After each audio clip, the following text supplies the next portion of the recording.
കൊണ്ടാണ് ഗ്ലാസ് താഴെ വീണേന്നാണ് പറയുന്നത്. അതെ, ഗ്ലാസ് അറിയാതെ താഴെ വീണ് പോയി.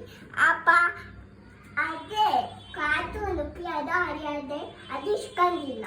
അത് കൊണ്ടുപോയി അത് വിചാരിച്ചു ദൂരെ ആണല്ലോ. അപ്പൊ അത് കാറ്റ് കൊണ്ടുപോയി അറിയാതെ ഇവിടെ ചാടിപ്പോയി. കാറ്റത്താണോ ഗ്ലാസ് ടേബിളിൽ നിന്ന് തന്നെ ചാടിപ്പോന്നോ? അപ്പൊ മോൻ അവിടെ എന്തിനായിരുന്നു കേറിയിരുന്നേ ടേബിളില്? അതുകൊണ്ടല്ലേ അത് താഴെ ചാടിയത്? അല്ലല്ലോ, കാറ്റ് കൊണ്ടുപോയി അത് താഴെ ചാടിപ്പോയി.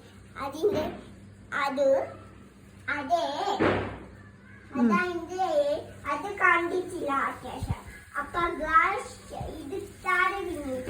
അപ്പൊ ഇതും അത് വെള്ളം കുടിക്കാൻ വേണ്ടി. അപ്പൊ മോനല്ല അത് താഴെ ഇട്ടത്? അല്ല.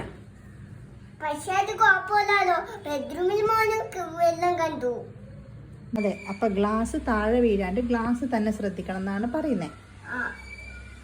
നമ്മുടെ പറയുന്നോ ഗ്ലാസിനോട് ചോദിക്കുന്നോ? ഗ്ലാസ് മിണ്ടില്ല. ആണോ? ഗ്ലാസ് മിണ്ടൂല.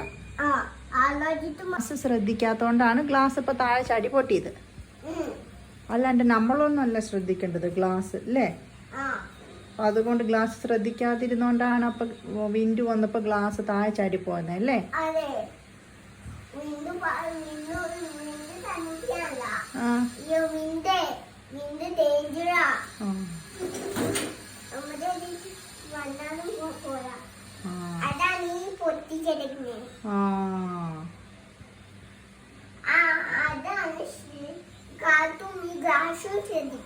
ഗ്ലാസും കാറ്റും ശ്രദ്ധിക്കണം അല്ലേ?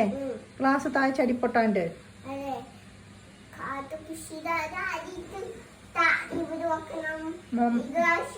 മമ്മ കണ്ടത്, മമ്മ നോക്കിയപ്പോ മോന്റെ കൈ മുട്ടിട്ട ഗ്ലാസ് താഴെ ചാടിപ്പോയത്.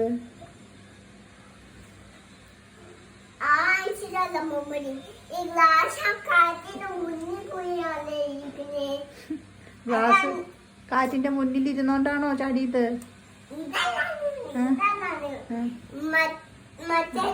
ഈ ഗ്ലാസ് ബെഡ്റൂമിലൊരു ഗ്ലാസ് ദൂരെ വെച്ചാൽ പൊട്ടില്ലല്ലോ.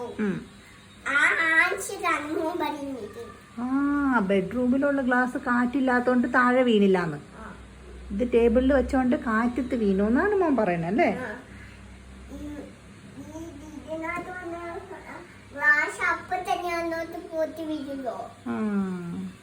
അപ്പൊ മോന്റെ കൈ തെറ്റിട്ടല്ല പോന്നത്. അതെ, കാറ്റ് പുഷ് ചെയ്താൽ കാറ്റ് തന്നെ സൂക്ഷിക്കണം. കാറ്റ് മനസ്സിലാക്കണം. നമ്മുടെ കാര്യം എന്താണ്?